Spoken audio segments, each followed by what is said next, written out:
राजकीय विश्वातनं पंकजा मुंडे यांना त्रास देणाऱ्या विद्यार्थ्याला अटक करण्यात आली आहे। अश्लील कॉल मेसेज करून हा विद्यार्थी त्रास देत होता। या प्रकरणी 25 वर्षीय अमोल काळेला पुण्यातनं अटक करण्यात आली आहे। आरोपी अमोल काळे हा बीडच्या परळीचाच रहिवासी असल्याचं कळतंय।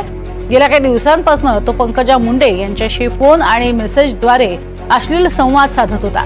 चौकशीमध्ये अमोल काळे यांना पंकजा मुंडे यांना फोन केल्याची कबुलीही दिली आहे। नोटीस दिल्यानंतर मुंबई पोलिसांनी त्याला पुण्यातनं मुंबईत आणलं आणि अटक केली।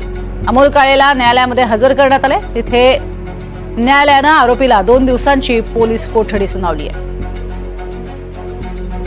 अधिक माहिती घेऊयात रेवती हिंगवे यांच्याकडनं। रेवती, काय अधिक माहिती या 25 वर्षीय तरुणा संदर्भातली काही माहिती मिळू शकली आहे का?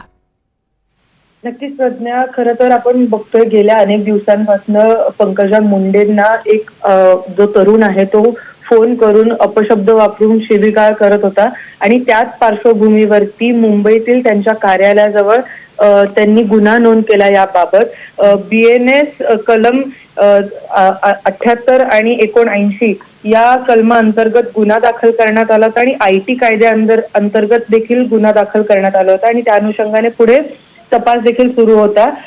काल त्याला अटक करण्यात आलेली होती पुण्यातल्या भोसरी परिसरामधून।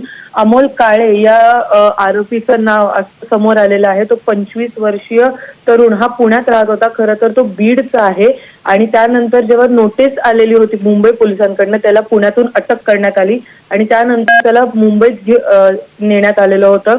त्यानंतर त्याला न्यायालयात हजर करून 2 दिवसाची पोलीस कोठडी देखील सुनावण्यात आली होती। खरं तर आता या सगळ्या चौकशी दरम्यान त्यांनी कबुली दिली की त्यांनी पंकजा मुंडे यांना फोन करून अपशब्द वापरले, शिवीगाळ केली आणि अश्लील बोलला देखील सुद्धा, असं त्यांनी कबुली दिलेली चौकशी दरम्यान। पण आता हे पाहणं महत्वाचं असणार आहे प्रज्ञा की 2 दिवसाच्या पोलीस कोठडीमध्ये काय निष्पन्न होतं, त्या चौकशीतनं काय बाहेर येतं, कारण अजूनही हे स्पष्ट झालेलं नाही की तो का फोन करत होता आणि का अपशब्द वापरत होता। तर आता हे पाहणं महत्वाचं असणार आहे की या पोलीस कोठडी दरम्यान जी चौकशी होते त्यातनं काय निष्पन्न होतं। नक्कीच, तुर्तास धन्यवाद या संपूर्ण सविस्तर माहितीसाठी रेवती।